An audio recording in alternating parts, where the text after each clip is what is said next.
Salut les gars, j'espère que vous allez super bien. Moi, ça me fait super plaisir de vous revoir. Pour les personnes qui ne me connaissent pas, moi c'est Ismaël Smoro. Ça fait plus de 2 ans que je fais l'e-commerce. Dans mes différentes vidéos, je partage avec vous mon expérience sur le sujet, les choses que j'apprends aussi en partant parce que je continue toujours à apprendre. Sincèrement, moi j'ai reçu assez de messages la semaine passée. Il y a plein de personnes qui m'ont envoyé des messages. Il y a d'autres aussi qui m'ont remercié de les avoir aidés dans leur business. Moi, c'est un peu mon idée, aider les personnes qui ont un nombre réellement combien ça a besoin. Donc ici, il y a une question qui m'est revenue de manière assez récurrente, c'est comment commencer l'e-commerce lorsqu'on débute. Donc dans cette vidéo, je vais vous dire les choses que moi, j'aurais aimé savoir dans le temps quand je commençais et j'espère que ça va aussi vous aider. Donc si le sujet de l'e-commerce, l'entrepreneuriat et la motivation, c'est des choses qui vous intéressent, tout ce que vous avez à faire, c'est de vous abonner et de partager massivement cette vidéo. Donc je pense qu'on va y aller très rapidement pour la vidéo. Ok, donc j'ai énuméré ici sur mon ordinateur les différents points sur lesquels on doit réellement voir si on commence l'e-commerce en Afrique. La première chose que j'ai énumérée, c'est le choix du produit. Pourquoi le choix du produit? Ce que j'aurais voulu savoir dans le temps réellement quand je commençais l'e-commerce, c'est que si on veut faire le choix du produit, c'est quelque chose qui est extrêmement important. Pourquoi? Lorsque vous devez choisir un produit, on n'est pas dans le drop classique qu'on appelle ça en Europe, mais ici on est dans le stock. Vous pouvez faire un modèle de dropshipping, c'est-à-dire vous pouvez aller voir les produits chez certains fournisseurs et puis venir les remettre ça sur une page Facebook et avoir votre commission là-dessus. Ça, c'est des choses qui sont faisables. Comme aussi, si vous voulez vous-même vos propres produits, vous voulez commander des produits par exemple sur AliExpress, vous voulez les revendre, vous devez faire beaucoup attention sur le choix du produit. Vous devez regarder d'abord si des produits répondent à des besoins, si des produits réellement les gens sont prêts à acheter. Pourquoi? Parce que Facebook ne fait pas de miracle. Si les gens n'ont pas un besoin par rapport à quelque chose, les gens ne pourront pas acheter ou vendre ça à vos produits. Donc vous devez regarder ça d'abord. Maintenant, le prix du produit. Vous devez prendre des produits qui ne sont pas très chers, c'est-à-dire des petits produits. Et puis des produits aussi qui ne sont pas aussi très lourds. Pourquoi? Parce que quand le produit n'est pas très cher et puis il ne pèse pas réellement, pour faire venir par exemple par Alibaba, ça ne vous coûte pas grand chose. Vous allez trouver un produit à un prix, je dirais, assez moins cher. Je vous prends un cas simple. Vous voyez par exemple cette coque, pas la coque en question, vous voyez par exemple ce petit truc par exemple ici. C'est un truc que j'ai vendu dans le temps.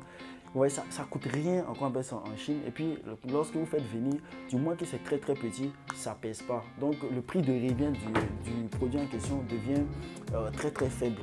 Donc, quand vous vendez le produit, c'est un produit que je vendais à 5 000 francs, vous voyez ce que je veux dire. Donc, quand vous vendez le produit, vous arrivez vite à amortir, c'est-à-dire le coût, c'est-à-dire que l'argent que vous avez investi là-dedans. Donc, pour un débutant, il doit aussi tenir compte de cela. Il doit prendre des produits qui ne sont pas très lourds, des produits qui ne sont pas aussi très chers pour pouvoir avoir une certaine facilité de vendre le produit en question. Mais des produits aussi qui répondent à un besoin. Ça répondait à un besoin. On pourrait mettre ça dans une voiture pour ne pas que ça tombe. On pourrait aussi déposer le téléphone, vous voyez, on pourrait faire rotatif. Ça faisait beaucoup de choses. Donc, c'est des choses qui répondaient à un besoin. Et puis, il savait que c'était assez facile à vendre. Donc, c'est l'une des premières choses que vous devez observer. Lorsque vous marchez par exemple dans la rue, vous voyez les gens qui vendent au bord de la route. Regardez bien les produits, regardez les choses. Vous allez voir, vous devez faire très attention. Vous devez trouver des produits et puis en plus des produits qu'on ne trouve pas en magasin. Vous voyez, parce que le produit si on le trouve en magasin, c'est quelque chose d'assez compliqué. Quand ce qui marche beaucoup sur Facebook, c'est des produits qu'on n'a pas l'habitude de voir. Donc vous devez ouvrir un peu l'œil, trouver des choses qui sont assez intéressantes, trouver des choses qui sont un peu des nouvelles choses que vous pouvez proposer ça aux gens pour vendre ça assez facilement. Donc ça c'est l'une des choses que j'aurais voulu savoir. C'est après beaucoup d'expérience que je me suis rendu compte de certaines choses. Mais pour le moment, lorsque vous débutez, vous devez tenir compte aussi de ces différents points-là. C'est extrêmement important. D'abord, la deuxième chose que j'aurais aimé moi personnellement savoir, c'est la fixation des prix. Vous savez, la fixation des prix, ça reste quelque chose qui est extrêmement aussi important parce que ça va définir à combien est-ce que les gens vont payer votre produit. Ok. Vous savez, il y a des prix qui sont faciles sur Facebook. Tout ce qu'on fait, on cherche un achat impulsif où les gens n'arrivent pas très bien, c'est-à-dire qu'ils ne réfléchissent pas beaucoup avant de prendre la décision. Donc, ce que vous devez faire, les prix qui tournent aux alentours souvent de 5 000, 7 000, 9 000, qui ne dépassent pas, qui n'excèdent pas les 15 000 la plupart du temps, c'est des prix généralement qui sont bons. C'est-à-dire que quand vous dites par exemple 7 000, le produit 7 000 livraisons gratuites, vous voyez ce que je veux dire. Vous pouvez mettre le produit par exemple 9 000 livraisons gratuites, vous pouvez même par exemple mettre 15 000 livraisons gratuites, où est-ce que je veux dire? C'est-à-dire que les prix comme ça, mais quand on rentre déjà dans des histoires de 20 000, 25 000, ah, 30 000, commence à faire un peu réfléchir les gens. Mais quand on reste dans les petits prix, moi ce produit par exemple, je le vendais à 5 000 francs avec livraison. Vous voyez, c'est une chose que je ne payais pas grand chose, mais j'arrivais à amortir mon erreur assez facilement et à faire des marges parce que je débutais et ça me faisait comprendre un peu comment est-ce que les gens fonctionnaient. Donc pour dire le prix aussi, la fixation du prix peut être très intéressant. On ne dit pas forcément qu'il faut vendre des choses à des prix, non, non. Mais pour un début, essayez de vendre des petits trucs pour pouvoir vous réellement maîtriser le game de l'e-commerce. C'est comme ça aussi, c'est extrêmement important. La troisième chose que je pense aussi, vous pouvez faire aussi, c'est de vendre sur Jumia. Pourquoi Jumia? Parce que au-delà de la page que vous avez, au-delà du truc ou l'endroit où vous vendez, vous devez avoir aussi une page Jumia sur laquelle vous mettez vos produits. Jumia reste quelque chose qui est bon parce que moi je vendais un produit dans le temps sur Jumia qui sortait énormément. Il y a une personne qui achetait ça constamment, souvent 10, 20, je ne sais pas s'il revendait, mais moi je payais ça à des prix moins et puis je revendais sur Jumia. Ça me faisait rentrer sur le truc. Donc c'est aussi une possibilité. Lorsque vous envoyez vos produits, mettez sur Jumia aussi, on ne sait jamais. Mais même si vous pouvez souvent sur Jumia parce qu'il y a une certaine compétition là-bas, vous pouvez réduire légèrement les prix auxquels ils sont sur Jumia, mais aussi vous mettez aussi les prix. Le prix sur Facebook peut être au-dessus du prix sur Jumia. Sauf que souvent vous pouvez avoir des ventes là-bas, ça reste aussi une piste aussi à combien ça avoir. Je pense on va maintenant à la quatrième chose. La quatrième chose, vous devez aussi vendre sur les groupes. Vous devez savoir, moi mon prof de philo dans le temps il me disait quand tu n'es pas intelligent, sois courageux. C'est les deux choses. C'est quand tu n'as pas l'argent mais tu n'as pas assez de sous, mais il faut être courageux. Ce qui veut dire quoi? Ce qui veut dire quand on débute on est obligé de gratter un peu partout pour pouvoir avoir de l'argent. Parce que même après l'e-commerce, ça va nécessiter quand même des fonds pour pouvoir faire certaines choses. Créer un site internet, faire certaines choses. Mais au départ, vous devez au moins gratter partout. Imaginez un instant, c'est vrai vous avez votre page Facebook, vous avez un peu de votre produit par exemple sur Jumia ou bien sur une plateforme de vente, vous publiez souvent dans les groupes. Est-ce que je veux dire? C'est tout cet ensemble-là qui va permettre de vendre vos produits parce qu'on ne vous connaît pas d'abord. Vous êtes obligé de faire avec les moyens du bord. Moi, c'est des choses qui peuvent porter des fruits. Imaginez tous ces trucs-là, un peu, vous êtes en train de faire, vous allez vendre, vous allez commencer à vendre vos produits de manière assez constante. Je pense que c'est le plus important. Voilà. Et je pense, après ça, je suis parti par une page Facebook. Vous voyez, la page Facebook, quand vous mettez une page Facebook, vous avez votre page Facebook professionnelle, vous avez mis le produit, vos différents produits, vous devez avoir ce qu'on appelle une boutique. Comme vous pouvez le voir à l'écran, il y a une section boutique dans Facebook qui vous permet de répertorier la plupart de vos produits là-bas. Ça permet aux personnes de voir directement le produit et puis ça donne quelque chose comme vous êtes assez professionnel. Et aussi c'est réellement important. Donc ayez toujours une section boutique dans laquelle vous mettez la plupart de vos produits. Ça rend pro et puis aussi ça peut augmenter grandement votre valeur perçue. Donc ça aussi c'est des choses que j'aurais voulu dans le temps savoir. Lorsque j'ai débuté, par exemple, qu'on appelle ça en e-commerce. La prochaine chose, c'est la valeur perçue. La valeur perçue, qu'est-ce que c'est? Vous savez, lorsqu'on débute, on est petit. Maintenant, ce qui nous différencie, c'est-à-dire que les grosses boîtes, souvent aux petites boîtes, c'est quoi? C'est simplement souvent l'apparence qu'on a. C'est-à-dire, lorsque on voit un professionnel, souvent il est en costume, il est bien mis, ou bien le truc, il est jazz, ou il est propre, quoi. Mais vous voyez quelqu'un, vous l'avez dit automatiquement, vous êtes professionnel. Ça va être le même cas avec votre boutique. Même si vous débutez, allez par exemple sur la page Canva, là-bas, vous pouvez faire vos propres logos. C'est gratuit, vous pouvez faire vos propres bannières, c'est gratuit. Vous faites des bannières, vous faites des logos. Vous pouvez même voir les choses qui sont assez moins chères, vous mettez pour que votre site ou votre page Facebook ait une apparence professionnelle. Ce n'est pas parce que vous débutez que vous devez forcément faire des choses qui sont un peu bâclées. Faites des choses proprement, tranquille, ou au moins il y a quelque chose qui est propre, c'est extrêmement important. Ça fait que vous vous présentez mieux, ça fait que les gens instinctivement ils vont avoir un peu plus confiance en vous parce que les gens c'est par rapport à l'apparence souvent qu'on peut qualifier si vous êtes pro ou si vous êtes un pro ou bien vous n'êtes pas un pro. Donc ayez une bonne apparence, ayez de beaux visuels, ayez vraiment un logo bien, c'est-à-dire que votre page est propre et nette. Ça aussi, je pense que ça joue grandement sur les conversions de vos clients. Maintenant, après ça, je vais parler de WhatsApp. La plupart, WhatsApp, c'est quelque chose que je n'ai pas utilisé dès le départ, mais je me suis rendu compte que c'est quelque chose de vraiment extraordinaire. Lorsque les gens qui viennent payer chez vous, vous devez les mettre sur WhatsApp. Pourquoi? Parce qu'avec WhatsApp, vous pouvez toujours leur remontrer de nouveaux produits, vous pouvez toujours faire comment on appelle ça, les statuts, vous pouvez toujours, où est-ce que je veux dire, vous devez faire des statuts chaque fois. C'est des choses qui sont extrêmement, vous devez montrer d'autres types encore de produits, parce qu'on dit toujours que la vente ne commence que lorsque quelqu'un a acheté une fois chez vous. Du moins qu'il a acheté une fois chez vous, il vous fait confiance. Donc si vous enregistrez son contact, ou même vous le réalisez sur WhatsApp, quand vous allez présenter d'autres produits, vous n'aurez même plus besoin encore d'aller faire de la publicité, il va encore acheter. Donc c'est extrêmement important. Mettez toujours, utilisez WhatsApp parce que je pense aussi ça peut vous faire aussi des ventes aussi supplémentaires. Donc c'est extrêmement important. Après cela, je pense on va apprendre, j'ai dit apprendre le marketing et la publicité Facebook. Ou quoi? Les gens ont tendance toujours à dissocier la page Facebook et le marketing. Ce qui fait qu'on vend le plus sur Facebook, c'est le marketing qui fait qu'on arrive à vendre de manière assez conséquente sur Facebook. On ne dissocie pas les deux. Donc si vous voulez que les gens payent vos produits, vous devez apprendre un peu du marketing. Vous devez apprendre à pouvoir vendre vos produits.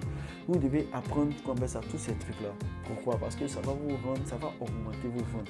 C'est des choses, vous ne pouvez pas être, un très bon e-commerçant sans comprendre les notions de marketing. Ça, c'est impossible, je le dis.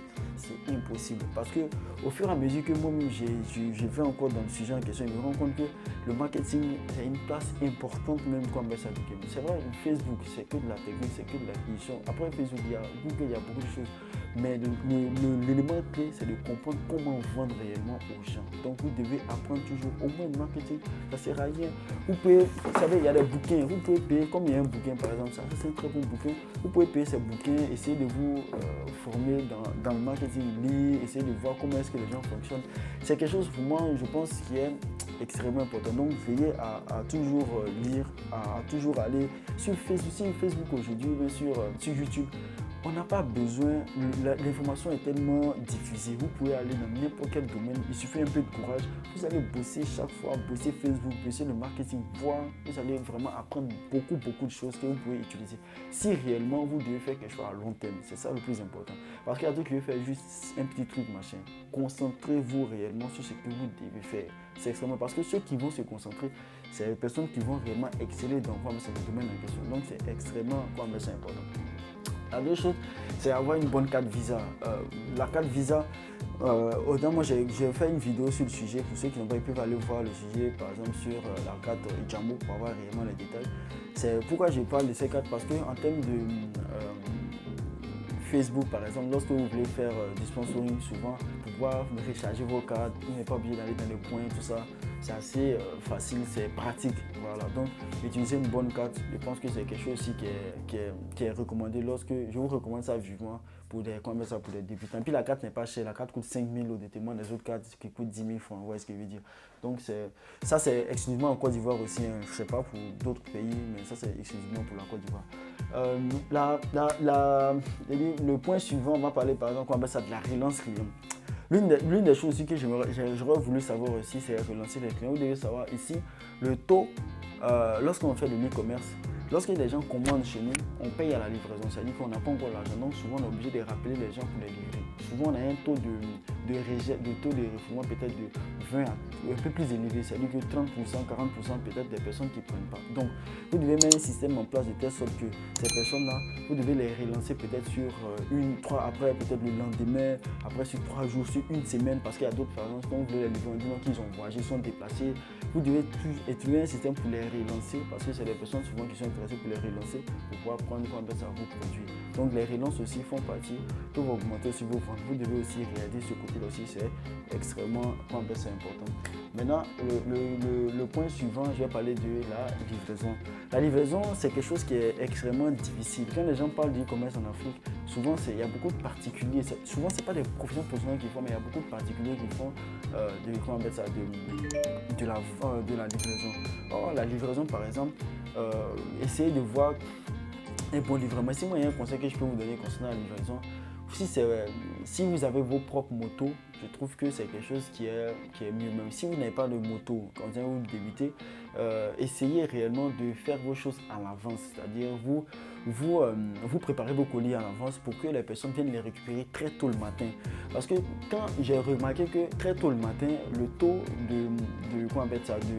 de livraison était un peu plus élevé que généralement quand les gens partaient assez tardivement. Parce que le matin, ça trouve que les personnes souvent sont à la maison ou bien elles ne sont pas encore sorties, n'ont pas encore. Donc très tôt le matin, les livreurs doivent déjà rentrer en contact avec leurs clients pour pouvoir les livrer.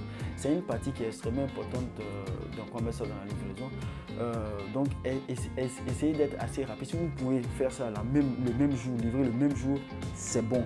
Si vous avez une possibilité de faire ça le même jour, c'est bon. Mais à la limite, le lendemain, c'est-à-dire que assez tôt le matin, essayez d'être assez rapide pour pouvoir livrer le maximum de personnes. Parce que souvent, quand ils n'ont pas encore déboursé l'argent, ils peuvent vous dire ah ouais, c'est bon, ou bien ma femme a eu un problème, ou bien mon fils est temps. Ou est-ce que il y a beaucoup de points qui peuvent venir et puis ça va faire que vos livraisons vont échouer.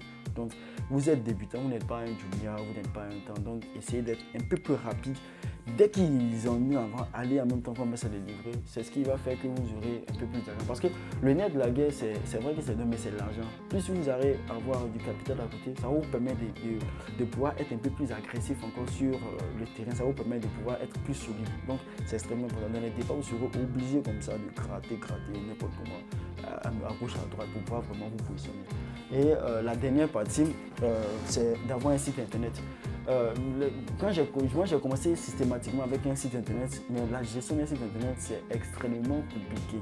Ça je peux vous l'assurer, la gestion, la mise à jour, mettre les produits, les bannières, changer tout le temps, les plugins, vous voyez, il y a beaucoup de choses. Pour le moment, si vous êtes dans votre studio, vous devez vous occuper vous-même de ça.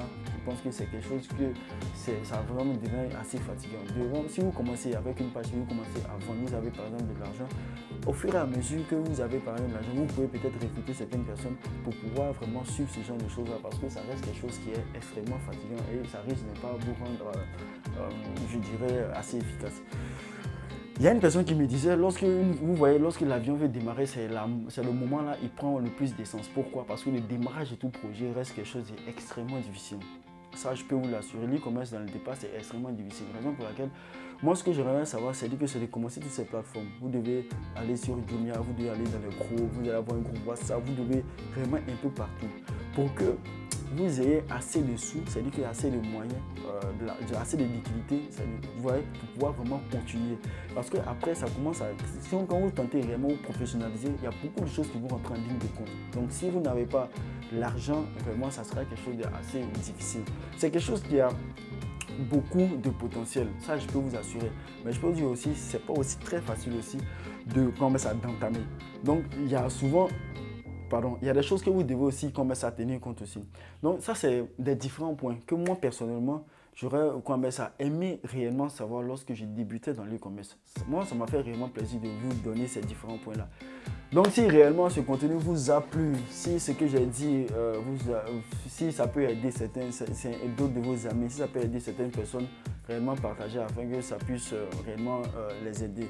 Moi, ça m'a fait super plaisir de partager ça avec vous parce que c'est des choses que moi, personnellement, j'aurais voulu savoir lorsque j'ai débuté en Afrique. Il y a beaucoup de problèmes en Afrique, ça je peux vous assurer, mais ça reste aussi un continent où je pense vraiment dans les années à venir, il y aura de gros acteurs en matière d'e-commerce. J'ai créé un nouveau groupe Facebook, un groupe Facebook e-commerce en Afrique que vous allez voir le lien en bas. Si vous aimez, vous pouvez juste vous abonner, au groupe. Là-bas, on va partager ensemble les problématiques qu'on trouve parce qu'il y en a beaucoup encore. Moi-même, j'ai beaucoup de choses encore à résoudre, mais on va partager ensemble afin que peut-être ensemble on puisse trouver les meilleures solutions pour pouvoir réellement booster l'e-commerce ici en Côte d'Ivoire. Sur ce, on va se dire à la semaine prochaine encore pour d'autres vidéos.